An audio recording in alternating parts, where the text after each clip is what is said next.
If you ache for truth, goodness, and beauty, if you're hungry for a Christianity with substance and strength, if you long for a faith that's big and bold and biblical and all about Jesus Christ, if you're inspired by the idea of one church that has spanned 20 centuries, 24 time zones, and 2 hemispheres, enfolding every race, nation, and language, then you're considering Catholicism. Well, welcome to the Considering Catholicism podcast. My name is Greg Smith, your host. And if it sounds like my voice is cracking and kind of messed up, well, it is. I just got back a few days ago from the Holy Land, Israel. Talked about it in the last episode, going to talk about it in this episode. But 10 days of travel, different climates, planes, trains, automobiles, and coming back here to a different climate and trying to recover with my sleep. And, well, the long and short of it is I've got to set off some allergies that I've got, and I've got something of a frog in my throat. So forgive me if I don't sound normal, but I feel great, and it's good to be back. But it's good to have been there, because what a trip. We were gone 10 days. There were 38 people with us on the trip. We were working with a tour company, 206 Tours, that I've worked with for a number of years now. They do a fantastic job. All they do is Catholic pilgrimages to various locations around the world, including Italy and France and Ireland and Eastern Europe and Israel, the Holy Land, of course. And so we just had a great experience. The logistics, the accommodations, everything was handled so well. And I think that everyone along, it just maximized your experience, because you don't have to worry about all of those kinds of logistical things and all of the kinds of mechanical things associated with it. And you can really focus on seeing and getting into and experiencing the places that you're visiting.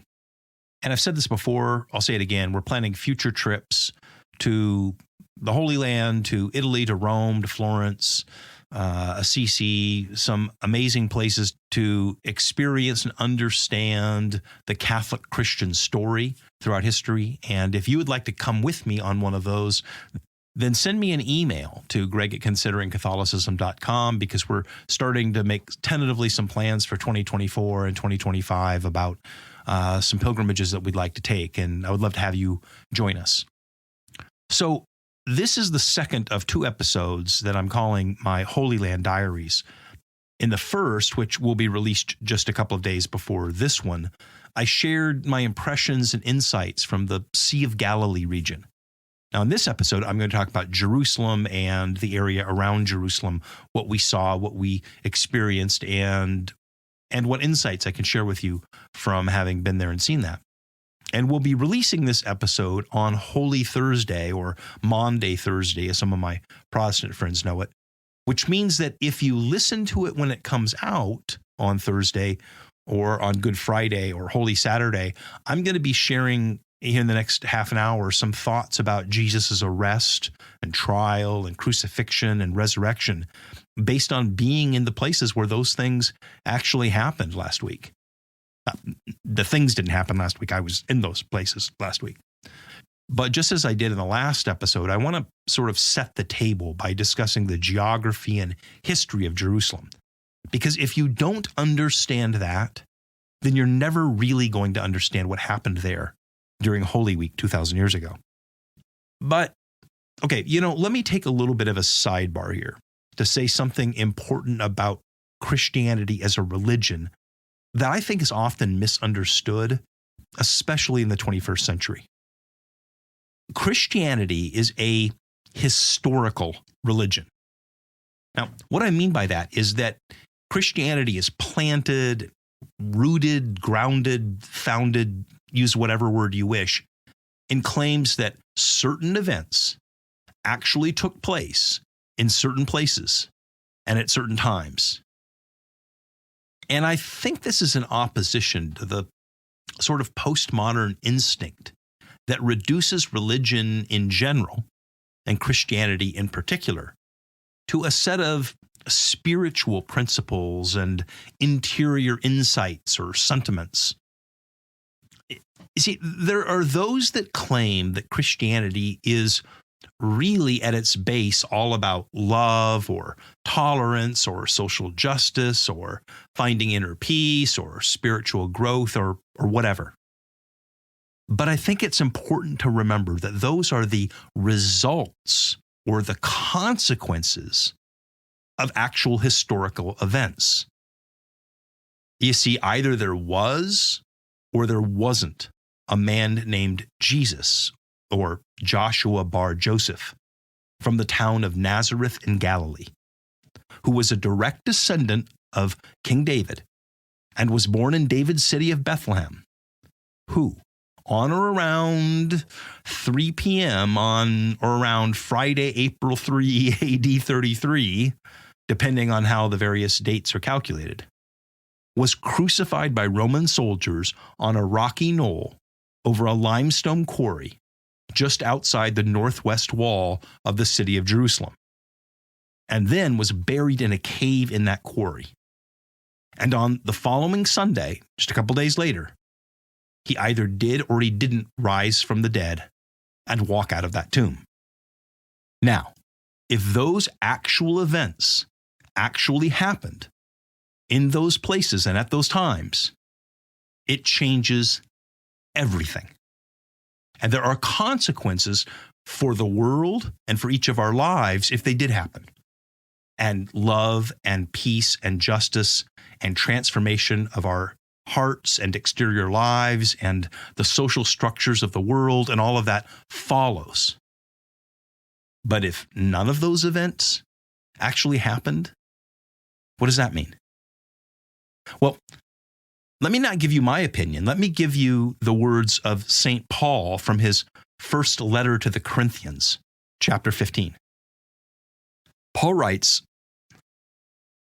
"If Christ has not been raised, our preaching is useless, and so is your faith. More than that, we are then found to be false witnesses about God. For we have testified about God that he raised Christ from the dead. If Christ has not been raised, your faith is futile. You are still in your sins. Then those who have fallen asleep in Christ are lost. If only for this life we have hope in Christ, we are of all people most to be pitied. If the dead are not raised, then let us eat and drink, for tomorrow we die." Unquote. Paul, 1 Corinthians 15. You see, Christianity has never been, and it can never be really a private, interior, spiritual religion. Christianity is by its nature public and historical. Either these things happened for real in these places at these times for all the world to see, or they didn't. If they did, that changes everything. If they didn't, it changes nothing. And as St. Paul says, we are to be pitied because our Christianity is pathetic and worthless if it is not grounded in historic events. And as Paul says, we might as well eat, drink, and be merry, for tomorrow we die, and there is no afterlife. If these things did not happen in these places and at these times. So, one of the reasons for traveling to the Holy Land is to see with your own eyes, to walk with your own feet, to touch with your own hands, to experience with your own senses these places. Just last week, we sat, our group did, in the Garden of Gethsemane, where Jesus was arrested, and we all got a chance to kneel and pray and kiss the stone on which Jesus prayed that night, sweating blood, where he said to the Father, "Not my will, but yours." And then our group got to descend into the dungeon in the high priest's house, where Jesus spent his last hours before his trial. And we walked the Via Dolorosa. That's the route that Jesus took from his trial to his crucifixion, carrying his cross. And when we got to the place where he was crucified, we touched the stone where the cross had been planted. We knelt before and kissed the slab inside the empty tomb from which his body rose. And all of that grounds our faith. Because either these things happened here at that time or they didn't. And if they did, it makes me a new man with a new life and a new perspective on life and a new set of responsibilities and a new Lord and a new direction and a new hope. But if these things didn't really happen in these places, then if it's all just a lie, then there's no point. And any amount of good feelings or, sentiments or desires to be a good guy and love the world and be nice to my family and be nice to strangers and, contribute to the poor and, take in rescue pets and all this kind of stuff. That's all well and good, but it isn't Christianity. In the last episode, I talked about this old idea that a pilgrimage to the Holy Land is like a fifth gospel. I didn't invent that idea. It's been talked about for, hundreds of years, as far as I know, or thousands. And here's what that means. It doesn't mean that there is a fifth gospel. It doesn't mean that there's some new revelation or some new secret book. It's just this. The four gospels, Matthew, Mark, Luke, and John, are like four paintings painted by four different painters. They're all portraits of this man, Jesus of Nazareth, and the things that he said and did, particularly in the last few years of his life, and particularly focused on the last week or so before his death and then his resurrection. And just like four painters will look at the same scene and each bring their own sense of perspective and color and emphasis and composition, that doesn't mean that they're contradicting each other, but they'll each bring sort of their own viewpoint to it.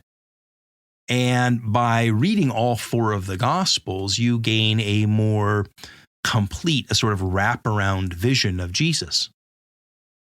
Well, the idea of the fifth gospel is that when you travel to the Holy Land yourself and you walk in these places and you see and feel and touch and experience, it gives you your own sort of perspective into these events. Now, you can, in your own mind, sort of imagine Jesus in the Garden of Gethsemane. You can imagine him walking up the hill. You can imagine he and Peter and James and John and Andrew or whatnot on the boats in the Sea of Galilee. And that creates, in addition to the four sort of visualizations of the Gospels, this sort of fifth visualization. And so for a long time, centuries and centuries, people have talked about the pilgrimage to the Holy Land having this kind of value as bringing a sort of fifth gospel experience to your mind or to your imagination. Because it places the events that you read about in the Gospels in some context, right? And as much as that was true in Galilee, which is what I shared in the last episode, it's even more profound in Jerusalem. Because I'm just telling you, when you kneel in the grotto of the Nativity in Bethlehem, right, the place where the baby Jesus was born, and you get down on your knees and you kiss the spot where he was born, I think you're confronted with a choice. Do you believe that this happened? And when you go into the Church of the Holy Sepulchre in Jerusalem, and you kneel in this spot where you bend down under this altar and you stick your hand down in this hole, and you can touch the cold limestone. And that's the sort of post hole that they put the cross into. You're confronted with this choice. Do I believe this? And then inside that same church, when you go down these stairs and across this area and you you enter the Holy Sepulchre itself, the place where the empty tomb was. I'll talk more about it in a little bit, but it's a kind of a little small church or chapel inside a bigger dome built over the empty tomb. And when you go inside there and you kneel before the slab in that empty room and you touch and kiss that cold stone, I think you're confronted with a choice. Do you really believe that he rose? I don't think you can kneel there and touch it and kiss it and not have to ask yourself that question. Do I really believe that he rose from this stone? And I think that at those moments, your Christianity can't be this private religion that's grounded in your feelings. Your feelings are either grounded in these public events or your feelings to some degree are pointless. That's what St. Paul just said in 1 Corinthians 15 when I read it a few moments ago. And the very last sentence of the Gospel of John, chapter 20, verse 31. So the last sentence in John's Gospel is this: "These words are written that you may believe that Jesus is the Messiah, the Son of God, and that by believing you may have life in his name." And I think that one of the principal values of a pilgrimage to the Holy Land is that it makes our faith less abstract, less conceptual, less rooted in pictures or movies that we've seen, or homilies or sermons that we've heard. And you are really forced to choose because you've stood there and you've been to those places and you've seen them, and you have to ask, do you believe in the historicity of the gospel or not? Because as John says there in the last verse of his gospel, if you believe, you have life in his name. And if you don't, you don't. So, a pilgrimage to the Holy Land is interesting and you learn a lot. But a few episodes back, right before we left, Ed the Protestant and I had an episode. You can look in the archives a few episodes back, and we talked about why Catholics go on pilgrimages. And I think that in addition to all of the other reasons, there's this one, and that is that your faith can no longer be abstract when you stand there. In a sense, it's tested. You are either going to believe this or not. Hey, let me just take a quick break. I'll get back to my thoughts about the Holy Land and Jerusalem in just a few moments, but can I ask you to consider supporting this podcast? It's produced by a nonprofit ministry called One Whirling Adventure. Our mission is to excite and educate people about historic Catholic Christianity and to equip them to live, share, and defend it in the 21st century. Now, we have a very small budget to produce this, but it is a real budget and it does cost real time and resources to make it happen. We love doing it, and we have dreams of improving it and expanding it, reaching more people, doing more interesting things, but we need your help to keep it going and growing. So we have a crowdfunding goal of $35,000 for 2023. Would you please go to consideringcatholicism.com?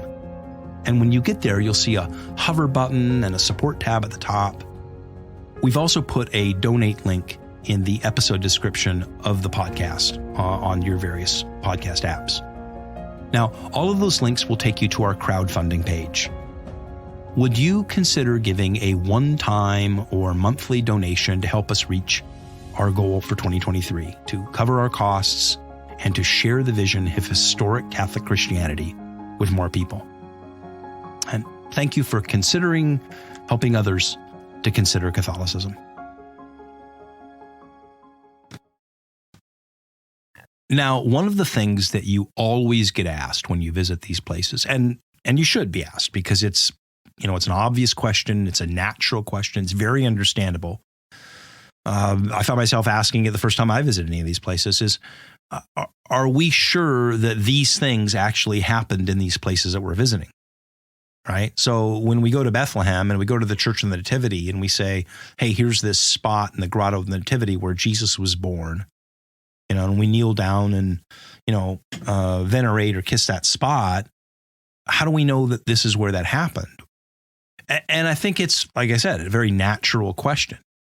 So the answer that I've always given about that, and I gave it last week several times, is, look, as Americans, there are certain events that occurred in American history that we don't forget, and we don't forget, where they happened.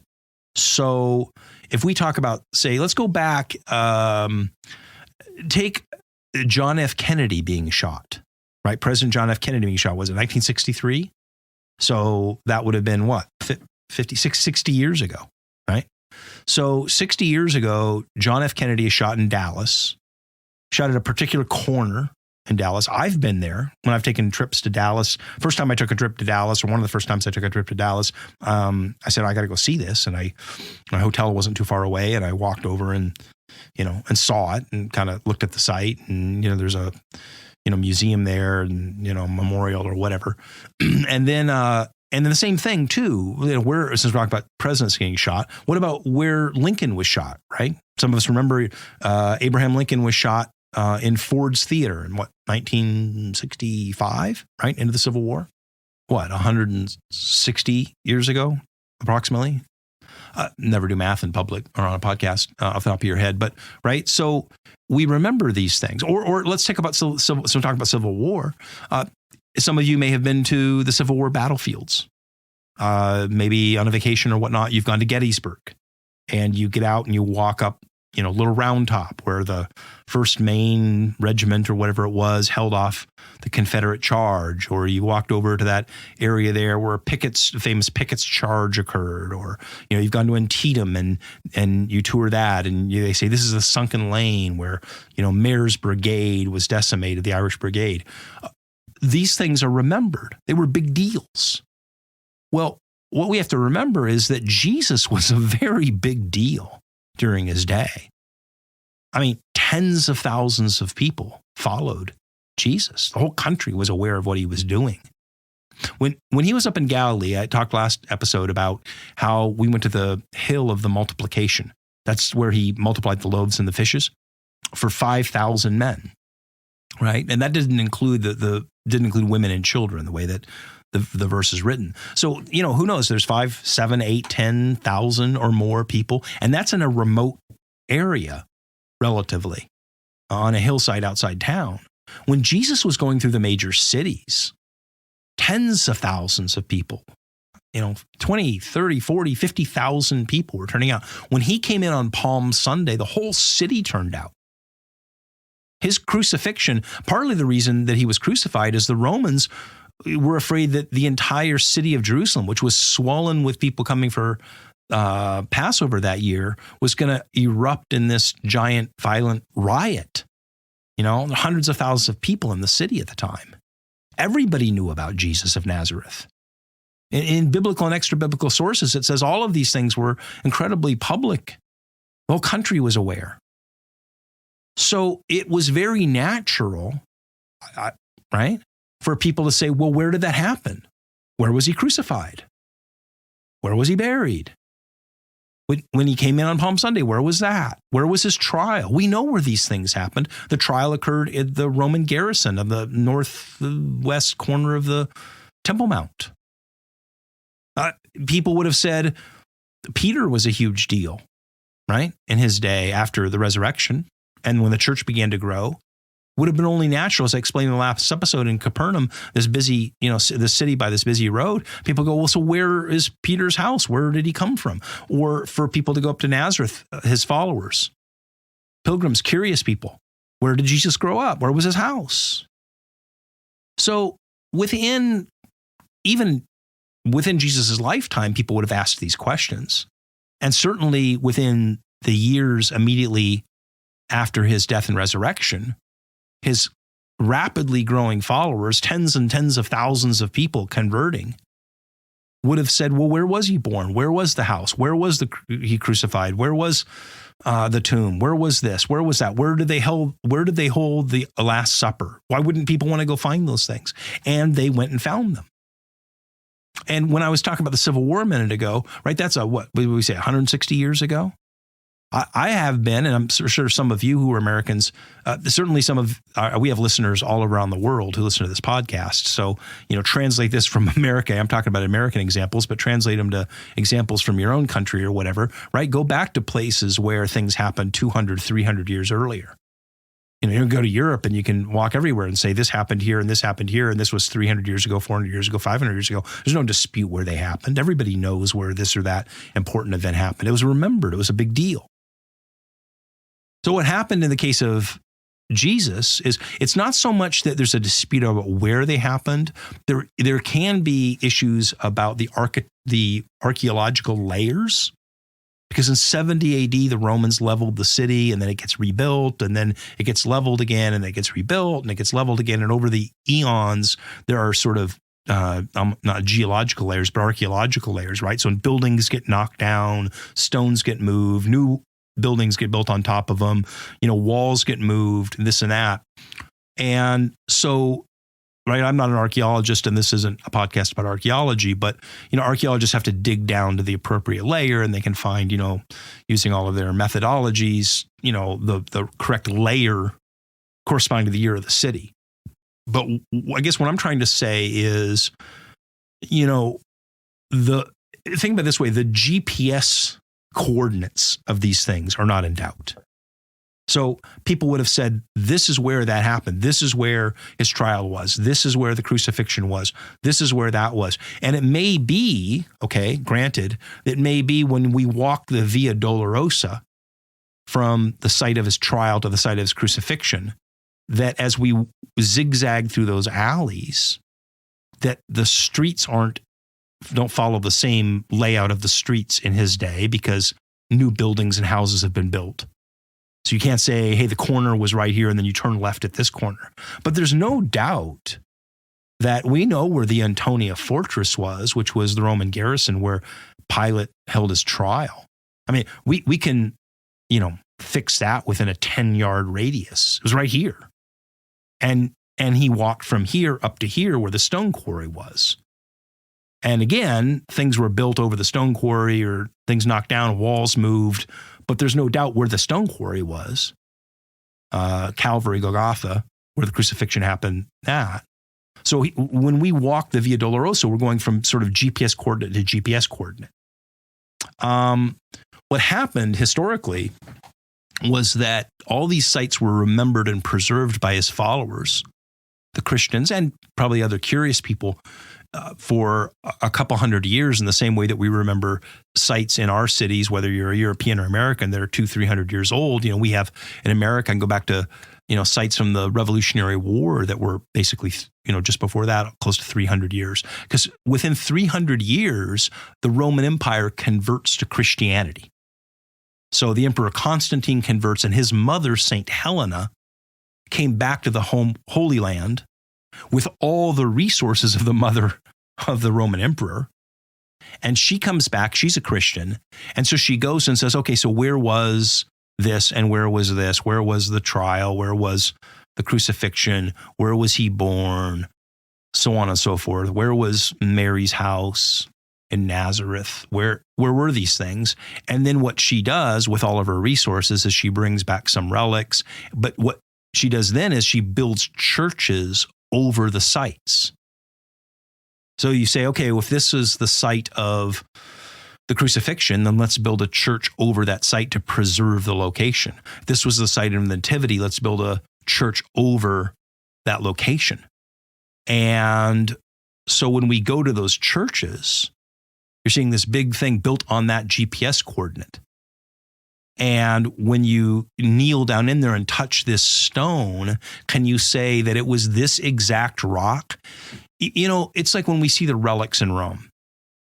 So whenever we go to Rome, if you come with me on a pilgrimage there, we'll go to the Basilica of St. Paul outside the walls, where Paul's tomb is. And I don't think there's any dispute that it's Paul's tomb. And again, for the same reasons, his followers would have preserved his tomb, and they knew where Paul was buried.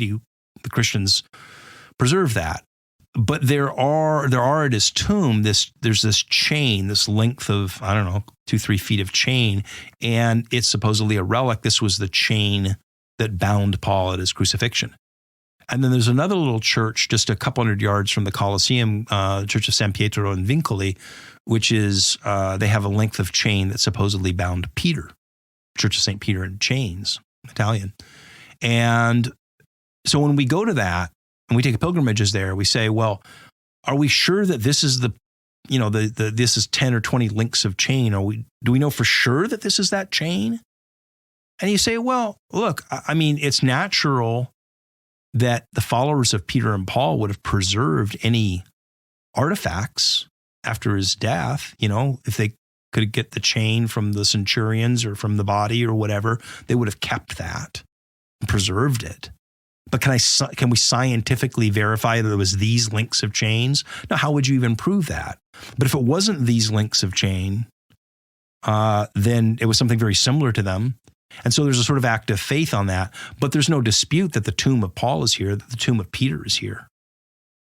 Because again, their executions were public events.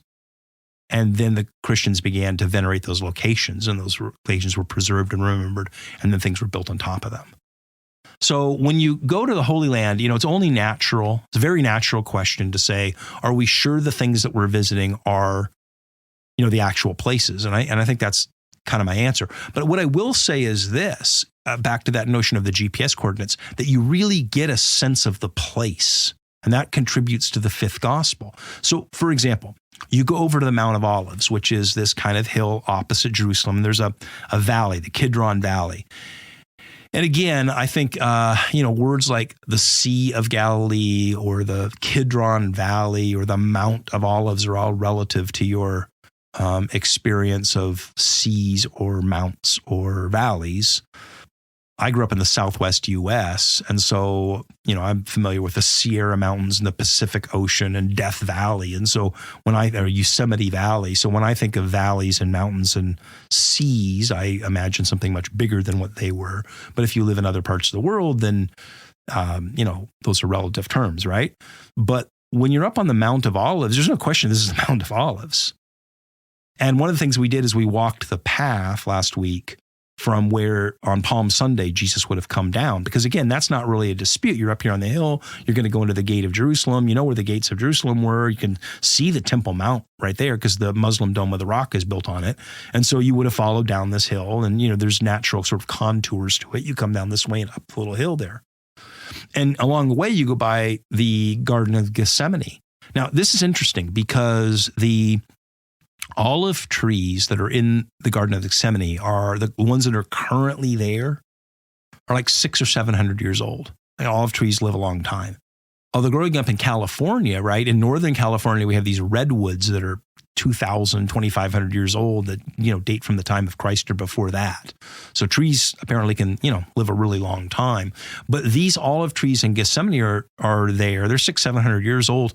But I guess the way it works is that when these olive trees sort of die, the root system just like new shoots come up out of the root. So these trees are 600, 700 years old, but they're coming up out of the same root system of the trees that were there at Jesus's time. And so when we see the trees in the Garden of Gethsemane, we don't have any doubt that this is the Garden of Gethsemane. It's not saying a public park, but it's a garden right there, and you can see the Temple Mount right there. And these trees are they the exact wood? Well, they come from the same root system. And there's a big rock in the middle of it where tradition is that this is the rock that Jesus, prayed on the last night, where he said to the Father, I would that you would take this cup from me, but, not my will, but yours, right? And then he was arrested there. And again, that would be the kind of thing that Jesus' followers immediately would go, hey, there's the rock, there's the garden, there's the rock. And when you stand, you sort of see the topography of these things. Here's an example that I think is super interesting. Again, we have listeners from all around the world, and our imaginations of physical places, have a lot to do with where we come from and how we visualize things. But, a lot of the sort of Christmas story stuff that you get in movies or, Bible story books or children's books that have picture Bibles or whatever that sort of show the shepherds and the nativity. A lot of it looks kind of European or American. So you see this kind of meadow, kind of rolling meadow, and maybe like a barn in the rolling meadow. But when you go to Bethlehem today, now there's modern buildings that have been built there, or buildings that are 100 years old or whatever. But, obviously the same buildings are not there from, 2,000 years ago, and there's cars and streets and stuff. But the topography is what you see. And it's nothing like that rolling meadow thing. It's a very steep, hilly is not even the right word. It's steep like limestone cliffs around these gullies or valleys or ravines. And with limestone, right, water opens up caves and openings in it. And so a lot of the houses in Bethlehem at Jesus' time, and even to this day, were built on sort of ledges or terraces or kind of breaks in these limestone cliffs. And the sheep wandered up and down these limestone cliffs and terraces and ledges and whatnot, looking for grass. And what's interesting is the flocks that were kept around Bethlehem, many of them were used for the temple worship. So in other words, they were raising the sheep or the lambs that would be sacrificed in the temple. So when Mary and Joseph came to Bethlehem, because the Roman census required them to return to their hometown to be registered, they didn't try to go to a hotel, right? So there weren't hotels, and the hotel turned them away. And they weren't homeless. What happened is they showed up, and all of the relatives, Joseph being a descendant who was living and working up in Nazareth, 60, 80 miles to the north, had come down and tried to stay with relatives, but everybody was there, and so the houses were packed. And so Mary's about to give birth, and she can't exactly give birth in a room with 20 people, laying on the floor, relatives and cousins and all this. And so what happened is these houses were built on these sort of limestone ledges, and then these kind of natural caves were kind of behind the houses, and that's where you would put the animal pens.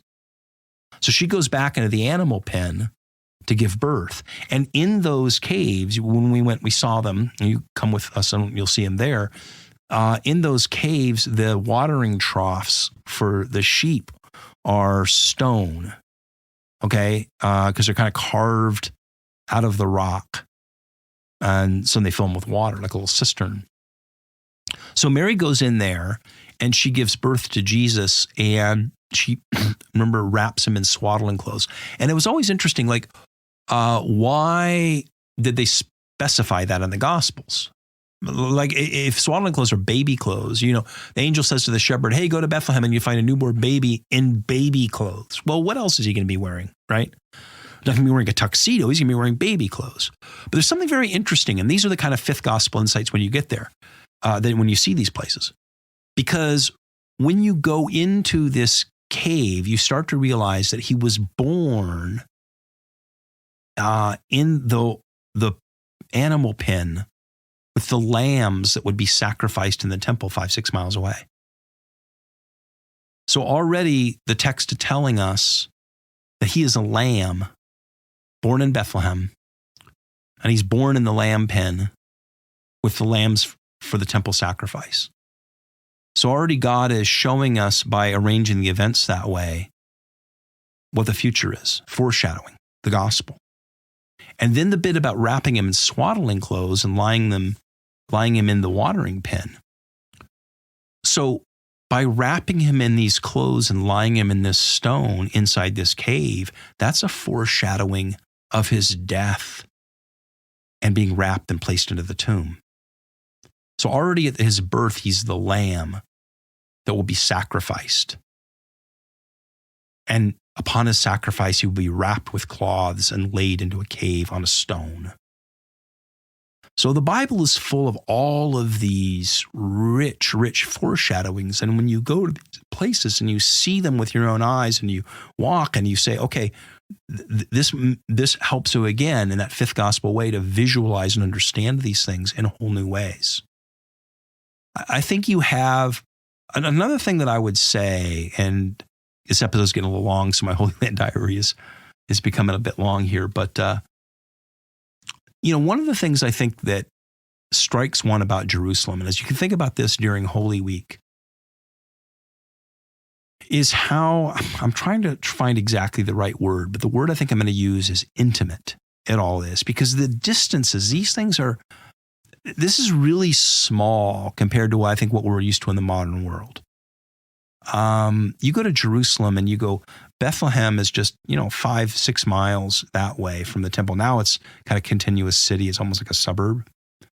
But then you go into Gethsemane, the Mount of Olives, and you see the Temple Mount. It's not more than a quarter mile. I mean, I don't know, maybe more, maybe, I don't know, 500-600 meters or something like that, 800 meters away from Gethsemane. And the Caiaphas, the high priest house at the other end, is about 500, 600, 900 meters that way. And the Antona Fortress is right here. Where the supper was, the room for the Last Supper, is just a few hundred meters over here. And again, from those GPS points, from the site of his trial to his crucifixion, is, if we were to draw a straight line, a kilometer less, I don't know. It's just not that far. It took longer to walk it because you zigzag, and when you're doing the Stations of the Cross as a pilgrim, of course, you stop and pray at each of them. But all of these events, Jesus coming into the city on Palm Sunday, the people shouting Hosanna, the Last Supper, his trial, his arrest, his trial, the multiple trials, the trial before Caiaphas, the high priest, and the Sanhedrin, the first trial before Pilate, schlepping him up to Herod, just a few hundred yards up that way, or meters up that way, and then back to Pilate for the final sentencing and his scourging, and then his walk up to the site of the crucifixion, and then his burial in the tomb, which is just, maybe 40 meters down from that spot in the Church of the Holy Sepulchre, from where the crucifixion would have happened. I think you have a sense that, the word I'm going to say is, like, this is a stage, like a stage play. I'm not saying it's fake. And that's my whole point when I talked about the opening today. It's not fake. It's very real. But like, God stages this whole thing, and the actors sort of play this out. And it's very intimate and dramatic, and people knew each other.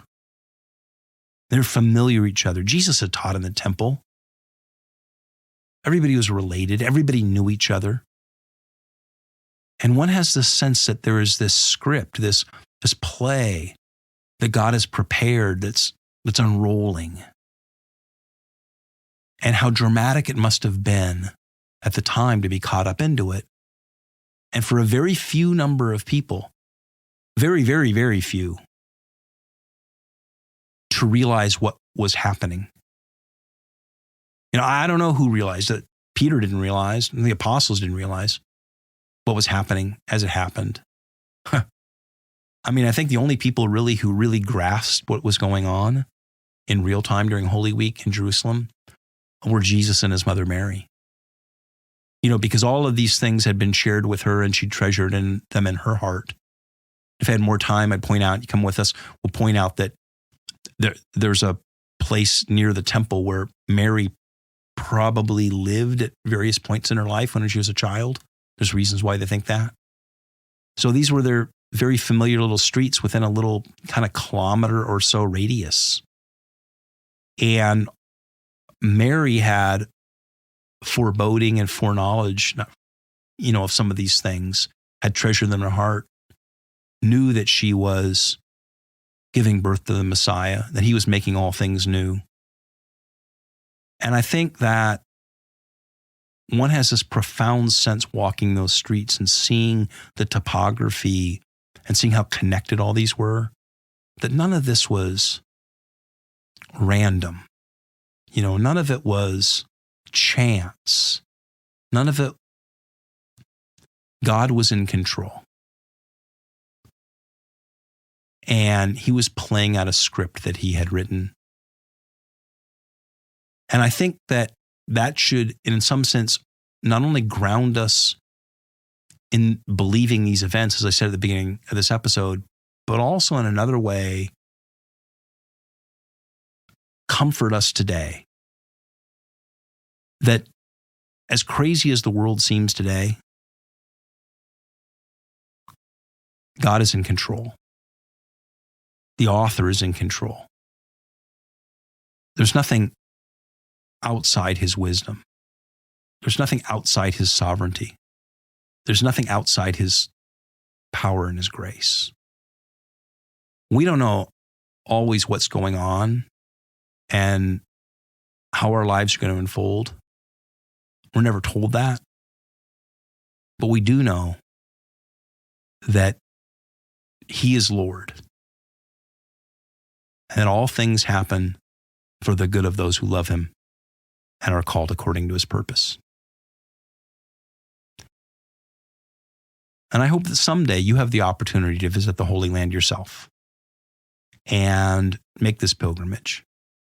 I hope someday that we get to go together and begin to discover these things, and that you'll have the opportunity to say to yourself, I believe.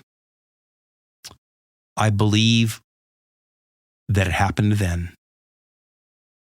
And I believe that Jesus is risen and that he has taken a seat at the right hand of God the Father, and that all things are directed ultimately to his glory and end. And that we are invited to follow him and to play our part in the great cosmic drama that he has prepared for us. God bless.